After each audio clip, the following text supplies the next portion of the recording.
Hola con todas, todos y todes. Mi nombre es Fran Riva. Me voy a presentar un poquito para los que no me conocen. Soy una persona autista, soy una persona trans de género no binario. En el ámbito profesional hoy en día me dedico al acompañamiento psicológico a personas autistas en temas de género y sexualidad.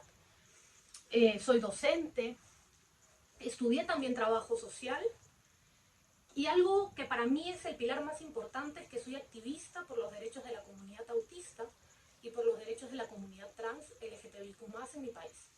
Soy de Lima, Perú, y los voy a estar acompañando en este módulo 4 en el curso El Derecho al Goce. Cuando digo el nombre del curso, en realidad se me viene una pregunta bastante compleja de responder, que es, ¿quiénes realmente tenemos derecho a goce? ¿No?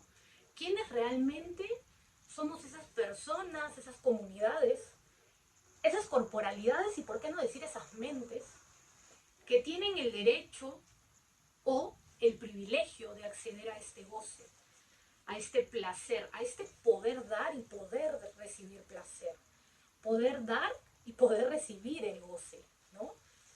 Y es una pregunta que hasta el día de hoy me acompaña a lo largo de mi vida, tanto como profesional, como persona autista, como persona con discapacidad, como persona que pertenece hoy en día a una neurominoría. Es por eso que cuando me planteaba un poco qué vamos a hablar en este módulo, yo decía qué importante va a ser aterrizar todo lo que estamos aprendiendo de la sexualidad y la discapacidad, centrada y centrarlo en las personas autistas. ¿Por qué? Porque algo que me ha pasado a lo largo del tiempo, mientras he hecho activismo, mientras he conocido a otras personas con diferentes discapacidades, es esta pregunta de, cuando hablamos de sexualidad y discapacidad, ¿en qué discapacidad pensamos? ¿No? ¿Cuál es la primera discapacidad que se nos viene a la mente? Y cuando le preguntaba esto a muchas personas con las que conversaba, me decían, bueno, yo pienso en discapacidades físicas, en personas en silla de ruedas, en personas con parálisis, etcétera, etcétera. Y yo les decía, ¿y alguna vez has pensado en la sexualidad de las personas autistas? ¿No? Y había un vacío increíble en el cual no encontraba respuesta.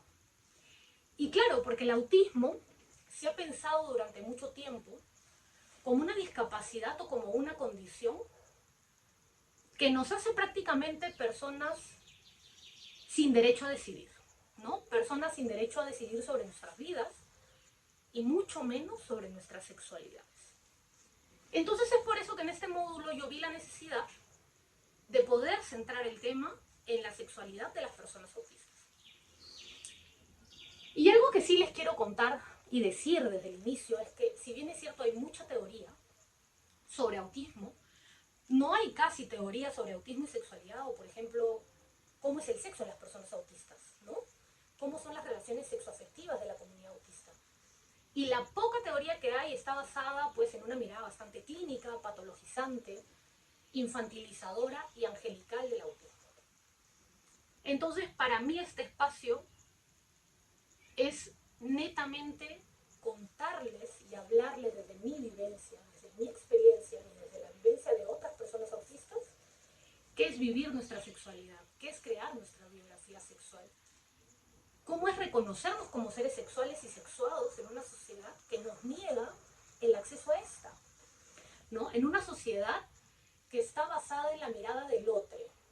¿Y a qué me refiero con esto? ¿No? En esta mirada de yo, persona sin discapacidad, puedo decidir sobre tu sexualidad, persona con discapacidad, ¿no? Hemos llegado al punto en el que prácticamente las personas sin discapacidad pueden decidir sobre nuestra vida, pueden decidir sobre nuestras demandas, decisiones, deseos, gustos, placeres, sentires y sobre todo sobre nuestra sexualidad. Entonces yo quería empezar un poquito con esto y que me dirán, Fran, ¿y para qué vamos a definir si el autismo es un trastorno o una condición, ¿no? ¿Qué tiene que ver eso con la sexualidad? Y yo les digo, tiene mucho que ver. ¿Por qué? Porque hay algo muy importante. El lenguaje crea realidades. Y estas dos palabras pueden crear realidades distintas en torno a la sexualidad de las personas autistas. Sabemos que en el manual diagnóstico hasta el día de hoy el autismo está catalogado como trastorno del espectro autista, ¿no? Pero está la otra parte, y para mí la más importante, es que la comunidad de personas autistas hoy en día enuncia que el autismo es una condición, que no estamos enfermos, que no hay que curar nada. Entonces, si nosotros, partiendo de la premisa que el trastorno está dentro de un manual psiquiátrico, de un DSM-5, de un CIE-10, y pensamos el autismo como un trastorno sinónimo de enfermedad, de problema mental, ¿no? Entonces, ¿pensaríamos en sus sexualidades si habláramos de trastorno? Yo creo que no. ¿Por qué? Porque todo lo que está visto desde el modelo médico, patologizante, infantilizador de las condiciones del neurodesarrollo, definitivamente dejan a la sexualidad, como pasa con muchas comunidades de personas con discapacidad, en el último punto de la agenda. Entonces, ¿por qué decía al inicio que el lenguaje crea realidades? Porque si seguimos hablando de que el autismo es un trastorno, definitivamente vamos a seguir viendo la sexualidad como uno de los últimos puntos a tocar, ¿no?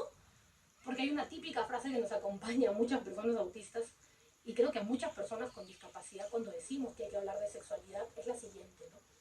No, pero esta persona tiene cosas más importantes que aprender, ¿no?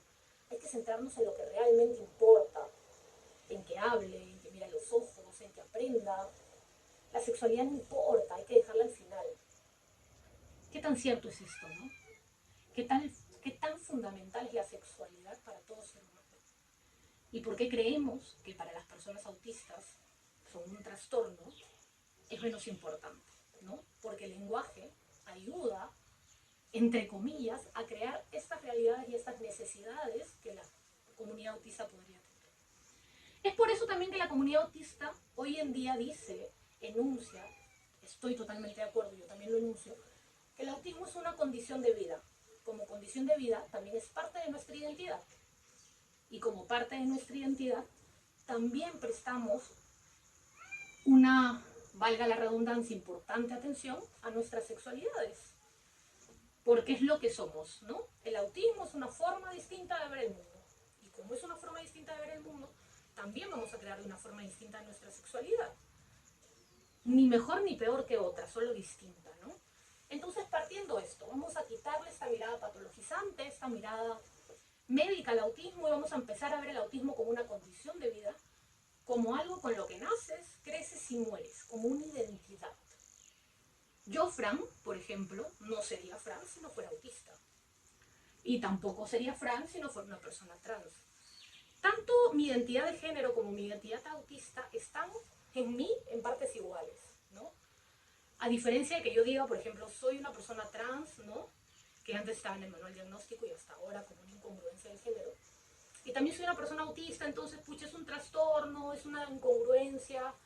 Mira, no hay que prestarle atención, ¿no? Entonces, ¿cómo el lenguaje empieza a cambiar esta realidad? ¿Cómo empieza a cambiar el foco de atención? Porque si hoy en día las personas trans dijéramos que ser trans es una incongruencia de género, imagínate, ¿no? No habrían leyes, no habrían protocolos para poder acceder al cambio hormonal, a las operaciones, etcétera, etcétera. Entonces, esta es una lucha que está buena para iniciar, ¿no?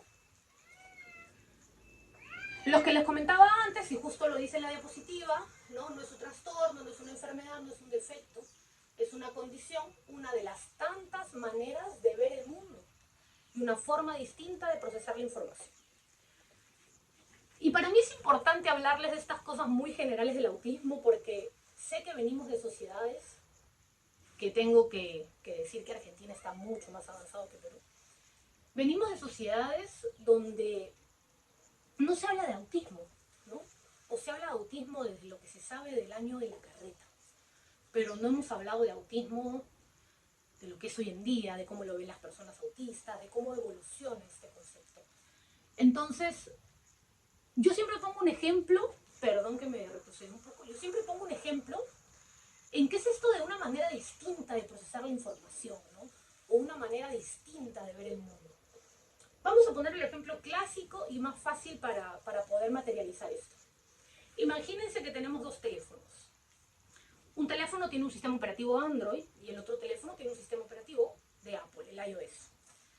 Los dos teléfonos sirven para exactamente lo mismo, ¿verdad? Recibir llamadas, mensajes de texto, redes sociales, juegos, fotos, videos, etc. La diferencia es que el sistema operativo de cada teléfono es distinto porque lo crearon personas distintas. Y en el mundo habemos personas que utilizamos Apple y habemos personas que utilizamos Android porque va a depender con cuál te sientas más cómodo. Entonces, es igual los cerebros, ¿no? Es como si la mayoría del mundo, los neurotípicos, sean de procesamiento iOS y las personas autistas seamos Android. Ninguno es mejor que otro. Los dos tienen el mismo fin. Va a depender quién lo quiere usar y cómo se acomode. Las personas neurotípicas y las personas autistas vemos el mundo de manera distinta. Tenemos un procesamiento distinto.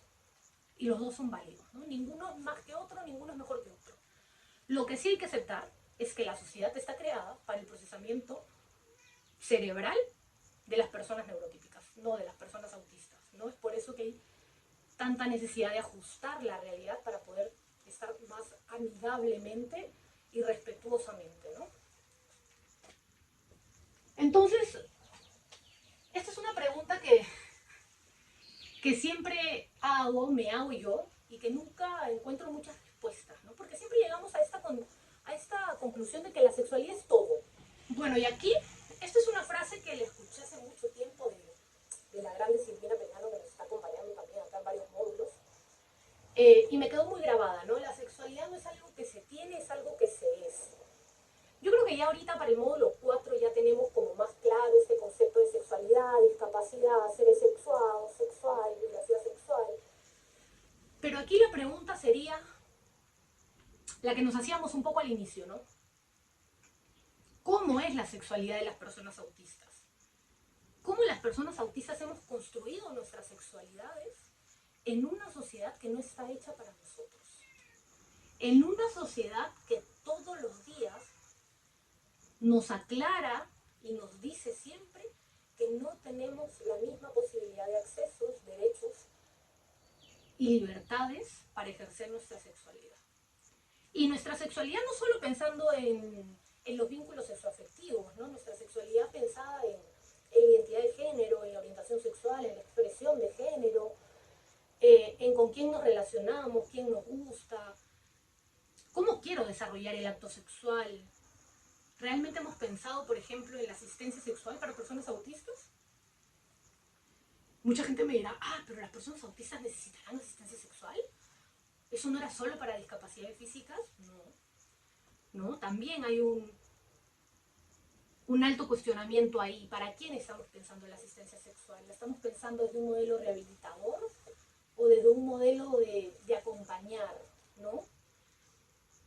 Las personas autistas tenemos muchas dificultades a la hora del sexo porque tenemos un perfil sensorial distinto. Muchos de nosotros tenemos hipersensibilidad en el oído, en la vista, en los sonidos, en el tacto, en las texturas, ¿no? Los fluidos. Todo esto que se puede encontrar en el momento del acto sexual, muchas veces necesita ajustes también. ¿Qué pasa con las personas autistas que no pueden encontrar esta persona para vincularse? O que no saben cómo hacer de un espacio más amigable y con ajustes razonables para poder disfrutar del momento y del acto sexual, ¿no? Entonces por ahí les dejo eso también. ¿Por qué no hemos pensado en asistencias sexuales para personas neurodivergentes, para personas autistas, ¿no? ¿O por qué no hemos pensado en la creación de espacios? No sé, habitaciones de hotel, imagínate, con las luces más tenues, con sábanas que no tengan etiquetas, que no tengan tantas texturas, ¿no? Que puedan haber juguetes sensoriales para la regulación, que no haya tanto ruido, que tenga ventanas antirruido. Hay un montón de cosas que se me vienen a la mente, ¿no? Que como persona autista lo he vivenciado y digo, bueno, sí, necesitamos ajustes, pero es que no se está pensando todavía. Porque ya la sexualidad es un reto, ¿no? Hablar de sexualidad es un reto en todas estas sociedades. Pero hablar de sexualidad y discapacidad creo que es un reto aún más grande y que aún queda mucho, mucho por trabajar. Hay mucho por conocer del autismo, hay mucho por conocer del autismo y sus sexualidades y me encantaría poder conversarlo todo aquí, pero eso es imposible, no vamos a poder porque siempre van a surgir más cuestionamientos, ¿no? Siempre van a surgir más preguntas que respuestas y no siempre vamos a poder conversarlo. Entonces, yo quiero que esta clase, que este módulo sea enriquecedor para ustedes desde el cuestionamiento, que se vayan con cuestionamientos, que se vayan incómodos. Pero esta incomodidad positiva de, bueno, hay algo por hacer, todavía hay mucho por hacer, ¿no? Todavía como profesionales de la salud mental, de la educación, de la medicina, podemos incomodarnos para empezar a crear espacios para estas sexualidades, ¿no? Algo que también les quería comentar es esto. Durante mucho tiempo y hasta el día de hoy, no sé si han escuchado, que se dice, por ejemplo, que el autismo es una discapacidad invisible. Yo siempre me pregunto, ¿pero invisible por qué? O sea, si aquí estamos, ¿no? Pero claro, algo que mencionábamos al inicio es que siempre se piensa en sexualidad y discapacidad, en estas discapacidades que podemos verlas a primera vista, ¿no? Estas discapacidades que podemos asumir que alguien las tiene. Entonces, ¿qué pasa con estas otras discapacidades psicosociales, de neurodesarrollo, que no se ven? No, que yo camino por la calle y si tú no hablas conmigo, yo no te digo, oye, soy una persona autista, pues es muy difícil que tú digas, ah, mira, ese que anda por ahí es autista. Entonces se ha dicho esta frase un poco cuestionable de discapacidad invisible. Yo me la sigo cuestionando en realidad. Y siempre que puedo, lo converso mucho con otros amigos autistas. Y yo con todas estas preguntas, estas conversaciones, he llegado a la conclusión que el autismo no es una discapacidad invisible, sino que la sociedad lo ha vuelto invisible. ¿No? ¿Por qué? ¿Por qué digo esto? Porque, claro, estamos en una sociedad que no está pensada para nosotros. Estamos en una sociedad en la que el autismo es sinónimo de niño eterno, de ángel, ¿no? De ser sin maldad, sin odio. Entonces, es una condición, una discapacidad que se ha dejado un poquito en el cuarto del fondo, ¿no? Como, bueno, ahí estén ustedes. Ustedes no necesito que estén aquí porque sus familiares siempre van a decidir por ustedes, ¿no? Entonces, la sociedad, con esta mirada bastante patologizante, ha hecho que el autismo se vuelva invisible. Y es hora de hablar de autismo, es hora de escuchar a personas autistas, ¿no? Es hora de revolucionar toda esta lucha y decir, oye, acá estamos, tenemos sexualidades, tenemos identidades de género, tenemos expresiones de género y ya basta de tenernos en el cuarto del fondo. ¿Y por qué se los menciono? Porque para mí, como vuelvo y repito en el inicio, el lenguaje crea realidades. Y puede crear realidades muy importantes como también puede crear realidades muy destructivas.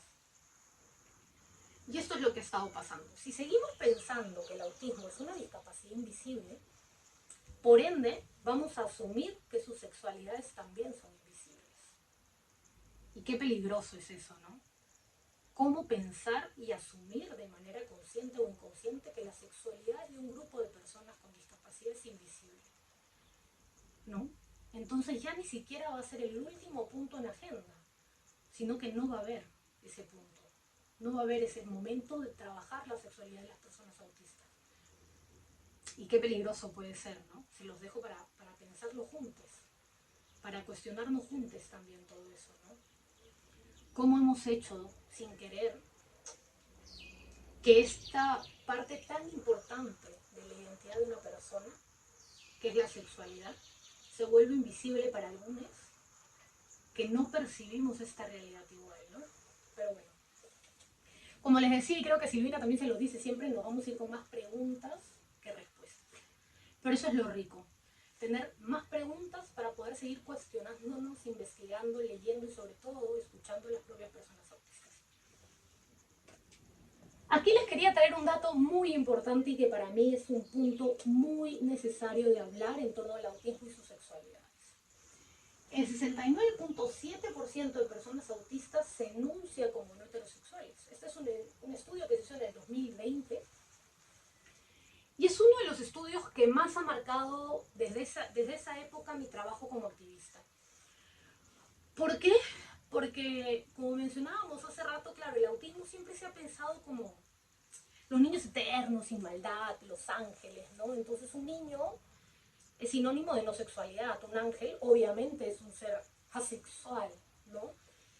No maldad, no odio, toda esta visión un poco eterna del autismo, ¿no? Como que el autismo nunca va a llegar a los 18 años, siempre va a ser un niño, pero bueno.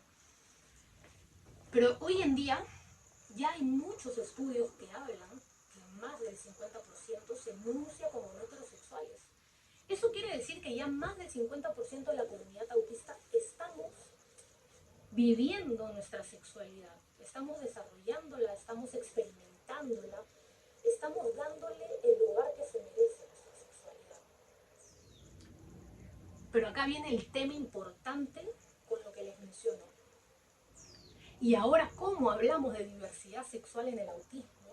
Si ha sido tan difícil hablar solamente de sexualidad en el autismo. Ahora, ¿cómo le decimos al mundo entero, oye, aparte de que tu hijo, hija o el adulto autista que estás viendo tiene sexualidad, bueno, te cuento que su sexualidad es disidente, ¿no? Es como, pues, ni siquiera he terminado el primer trabajo y ya tengo otro, que es de hablar de diversidad sexual y de género en el autismo. Pero es que ya no podemos seguir callándolo. No podemos seguir callándolo porque ya los estudios nos lo dicen, ¿no? Y no es el único. Aquí le dejo otros 3 estudios, ¿no? El primero del 2010, que nos menciona que de una muestra de 204 niños, el 7.8 menciona que tiene disforia de género o no está de acorde con su género asignado al nacer. El siguiente estudio del 2017 menciona que el ratio de personas transgénero dentro de la comunidad autista es del 2,9. Y bueno, el último, el que les mencioné primero, que el 69.7% se enuncia como no heterosexual. Entonces ya no nos pueden decir, no, es idea tuya, no, estás exagerando, no. Ya hay estudios teóricos. ¿Y por qué se los pongo? Porque sé que hay muchos profesionales aquí que trabajan tal vez con familias de personas autistas, por ejemplo, y muchas veces, lamentablemente, los cuidadores, los padres, las madres prefieren hacerle caso a los papers, a la teoría, que a la propia voz de las personas autistas. Entonces hoy en día vamos de la mano las personas autistas junto con las investigaciones para que podamos fundamentar un poco mejor, ¿no?, hacia los cuidadores que no quieren hablar del tema o creer del tema, que esto existe, que esto es una realidad que ya está aquí, que siempre ha estado, seamos claros, siempre ha estado, pero ya está aquí en papel, ya está aquí en estudio, ya está aquí en teoría. ¿Quién nos va a decir que no ahora, no? Somos un montón. Si nos ponemos a pensar en estos números, podemos llegar a la conclusión entonces que más del 50% de la comunidad autista es LGTBIQ+. Qué importante, ¿no? Qué importante reconocer esta intersección de autismo con disidencia sexogenérica. ¿Y ahora qué hacemos, no? ¿Y ahora qué hacemos, digo yo? Pero hay mucho por hacer, ¿saben? Hay mucho por hacer y este mucho por hacer siempre va a funcionar si vamos de la mano con la experiencia de la propia comunidad autista. Algo que siempre digo y que se los dejo a ustedes es que nunca vas a saber más de autismo si no es desde una persona autista. Es fácil, si quieres conocer de autismo, habla con un autista. Ojo, esta persona autista se va a hablar como esa persona autista, pero te va a dar luces de lo que es, de lo que se necesita, de las demandas, necesidades, ajustes, retos, desafíos que tiene la comunidad autista. No podemos ir por la vida suponiendo qué pasa con la comunidad autista, ¿no? Hay una gran diferencia. Y esta intersección sexogenérica es muy compleja, yo la vivo día a día. Y ahorita les voy a hablar un poco de algunos retos muy fundamentales que son los que enfrentamos las personas autistas y disidentes del género, de la orientación sexual, de la expresión de género. De verdad, como les decía hace un rato, hay mucho por hablar, hay mucho por conversar, hay mucho por desenredar, pero creo que el que ustedes estén aquí hoy en día escuchándome, que estén llevando este diplomado, es un gran paso para que más personas empiecen a hablar de sexualidad y discapacidad, para que más personas empiecen a dejar de lado un poco este ego inconsciente de yo persona con discapacidad puedo y tú persona con discapacidad puedes cuando yo te lo permita, ¿no? Algo que le decía el otro día a Silvina conversando en uno de sus talleres era que las personas autistas y las personas con discapacidad en general estamos como invitados en esta sociedad. Estamos como invitados de paso, no nos pertenece, ¿no? Ustedes, personas sin discapacidad, nos han hecho el favor, ¿no?, favor, entre comillas, de abrirnos la puerta de sus sociedades. ¿Y qué hacemos ahora para que las personas autistas dejen de ser invitadas y también sean protagonistas de sus propias historias, ¿no? Y acá está lo que les mencionaba hace un ratito. Retos que enfrentan las personas autistas.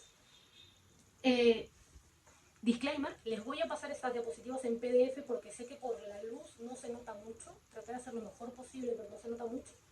Y se las voy a pasar para que la tengan, ¿no? He puesto 4 de los retos que para mí son los más fundamentales, por decirlo de algún modo, que enfrentamos las personas autistas que tenemos la intersección de identidad de género, orientación sexual, etcétera, etcétera. La primera es la negación de la identidad autista. Y ustedes dirán, ¿pero por qué negación de la identidad autista? Porque cada vez que una persona autista trans dice, soy trans, lo primero que nos dicen es, entonces no eres autista. Y me pasa siempre. ¿Y por qué? Porque vivimos en una sociedad en la que se cree que ser trans es como ser ya lo peor, ¿no? Es malo, es pecado, al menos Perú es una sociedad recontra católica, religiosa, que ser trans es pues casi como el peor pecado del mundo. Y ser autista es ser incapaz, ser autista es ser un niño, ser autista es ser una persona sin decisión. Entonces, obviamente, desde esa mirada infantilizadora y patologizante, como venimos diciendo el autismo, no hay forma que una persona autista pueda identificarse como una persona trans, ¿no? Entonces, siempre está esta negación del autismo. Soy una persona trans, entonces no eres autista, se han equivocado. No puede ser, te estás mintiendo. Y es algo que lo he escuchado millones de veces. Independientemente que hoy en día me afecte o no me afecte, algo que hay que tener en cuenta es que es violencia. Negarle la identidad a una persona es violento. Nosotros no somos nadie para negarle la identidad a alguien. Entonces, esa es la primera barrera, para mí la más dolorosa, la más difícil, la más triste de afrontar como personas autistas con intersección en género y sexualidad, diversidad sexual, perdón, es la negación de nuestra identidad autista. Todavía no hay esta conciencia de que esta intersección está presente y más presente de lo que se cree. La segunda, relaciones de poder, nosotros y ellos los discapacitados. ¿Qué es lo que hemos estado conversando ahorita, no? Esta figura de nosotros sin discapacidad, ustedes con discapacidad. Nosotros le hacemos el favor a ustedes de ajustarles el entorno. Nosotros les hacemos el favor a ustedes de acompañarlos para que vivan su sexualidad. Nosotros le hacemos el favor a ustedes de que estén aquí, ¿no? Esa otredad siempre es peligrosa. Hay una muy delgada línea que no hay que cruzar. Y esto lo refuerza mucho el porno inspiracional. No sé si han escuchado ese término, que es un término que le acuñó Estela, una activista con discapacidad australiana, que decía que el porno inspiracional es la cosificación de las personas con discapacidad en beneficio de las personas sin discapacidad, ¿no? Y el claro ejemplo del porno inspiracional es la Teletón, ¿no? Usar a las personas con discapacidad para que las personas sin discapacidad se sientan los héroes de la historia, ¿no? Los mejores, los hay, si tú puedes, que tienes discapacidad, yo porque no voy a poder, ¿no? Entonces, esta otredad es peligrosa por eso, porque podemos ponernos del lado de la historia en la que empezamos a ver a las personas con discapacidad, en este caso las personas autistas, como personas inferiores a nosotros. Entonces, ojito, ojito con eso. Negación de sus sexualidades, que va muy ligado a la negación de la identidad, ¿no? Yo voy a negar tu sexualidad si dices que eres una persona autista. Estas, según la sociedad, se niegan automáticamente una con la otra, cuando lo que se sabe es que están entrelazadas, que coexisten, ¿no? Y que ninguna de estas tiene por qué negar a la otra. Las dos coexisten, las dos están y van a estar siempre, ¿no? Asumir mitos como verdades. Y el mito más grande que enfrenta la comunidad autista en torno a la sexualidad es la asexualidad. ¿Por qué? Porque ya les mencioné, ¿no? Hay una creencia falsa y bastante grande que las personas autistas no tenemos sexualidad, pensando y asumiendo que las personas autistas somos seres asexuales, sin deseo sexual, sin ganas de relacionarnos sexoafectivamente con alguien. Y es mentira.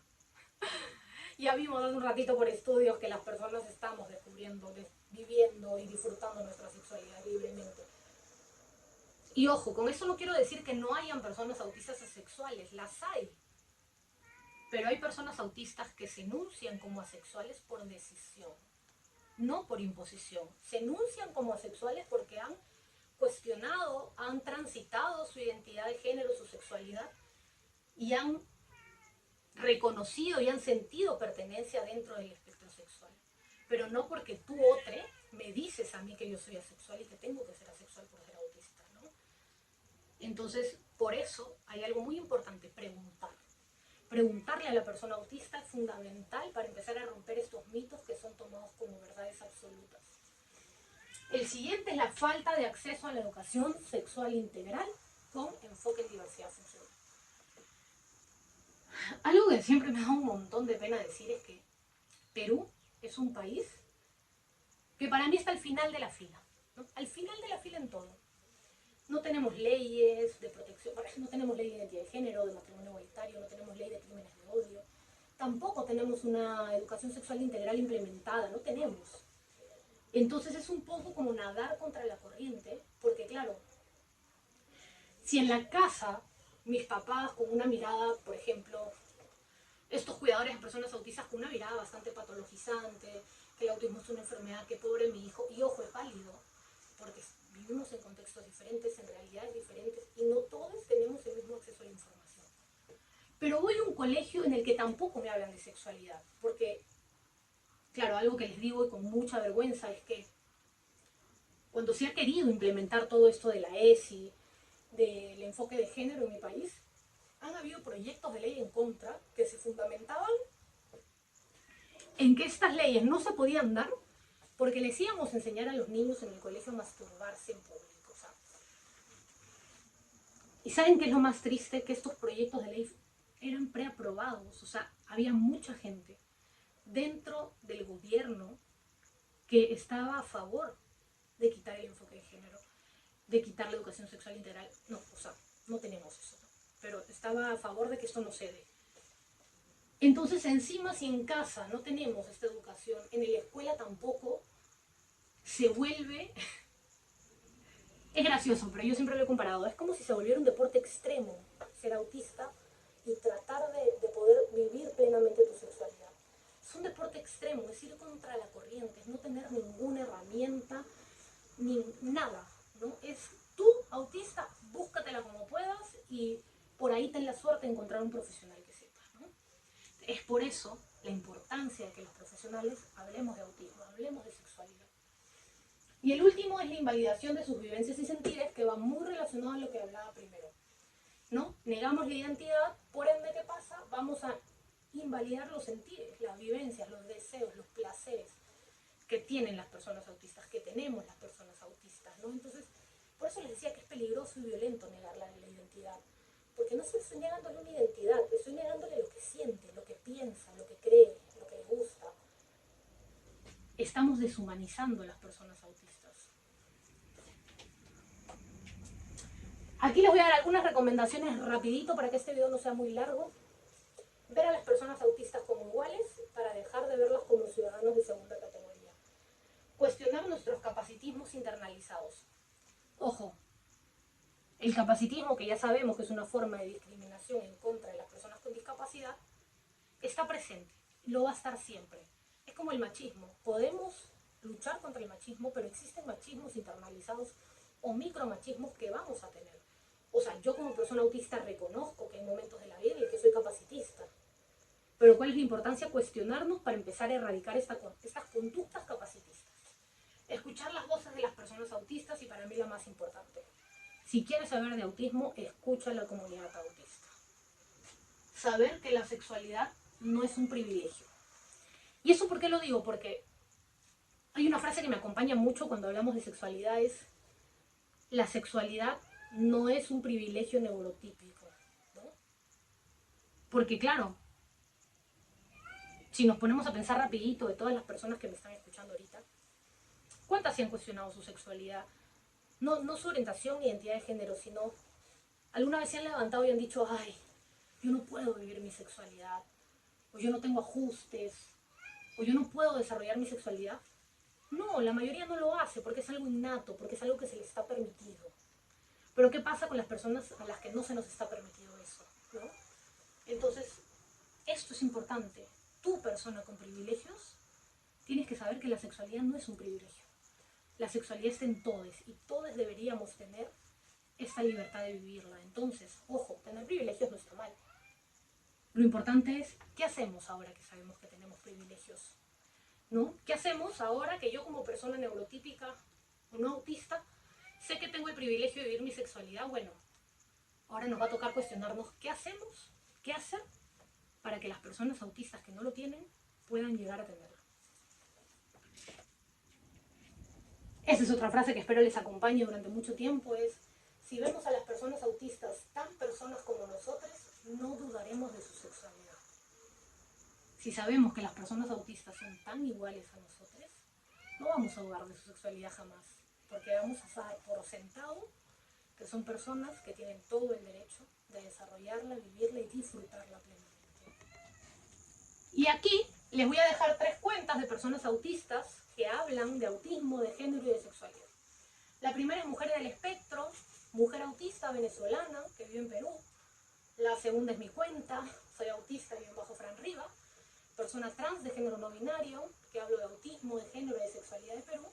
Y la tercera es Autistrad, persona no binaria, chilena, que habla también mucho de género, de sexualidad, de autismo. ¿Y por qué les mencionaba esto al final? Porque esto es lo primero que debemos hacer, escuchar a las personas autistas si queremos saber de autismo. Esta es una clase muy cortita, muy chiquita, porque les estoy dejando otro video con 3 testimonios en primera persona, entre una de ellas Verónica, de Mujer en el Espectro, que nos van a hablar, Verónica, Mario y Cefu, de Perú, Venezuela y Chile, 3 contextos totalmente diferentes, 3 realidades totalmente diferentes, que nos van a hablar de cómo es ser autista y cómo han vivido y descubierto su sexualidad. 3 experiencias totalmente diferentes, 3 identidades de género distintas, 3 orientaciones sexuales distintas, que lo que he querido es recopilar un poco a más personas autistas para que ustedes puedan escuchar a las personas autistas. La teoría está bien, los papers están bien, la academia está bien, pero ¿y los autistas cuándo los escuchamos? ¿Cuándo realmente ponemos el foco en las vivencias de las personas autistas? Entonces yo quiero que de este módulo se lleven eso. La importancia de escuchar a las personas autistas, la importancia de escucharlos para poder acompañarlos.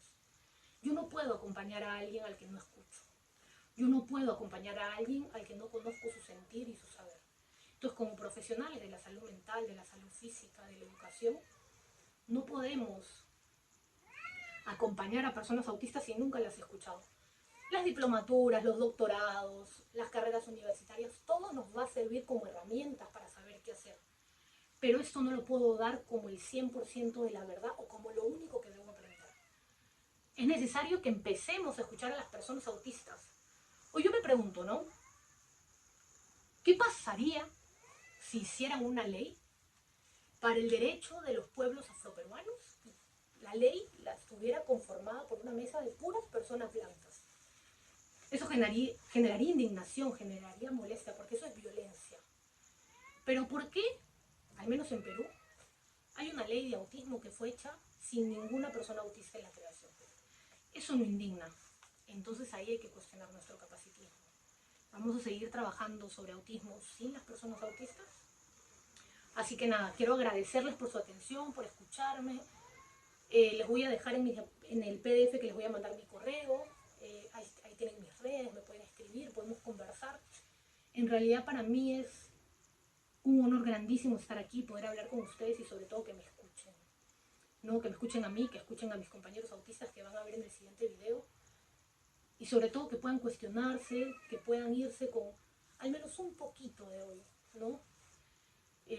Con que se vayan con un cuestionamiento, con una pregunta, o con ese bichito que se nos mueve aquí de qué estoy haciendo, o qué más puedo hacer, para mí es mucho, ¿no? Es un honor poder hablar con ustedes, agradecerles y estoy a su disposición para lo que quieran. Para preguntas, respuestas, dudas, debates, conversaciones. Para eso estamos, ¿no? Para crear un espacio de horizontalidad, un espacio de escucha, un espacio para aprender y sobre todo desaprender conceptos con los que ya venimos.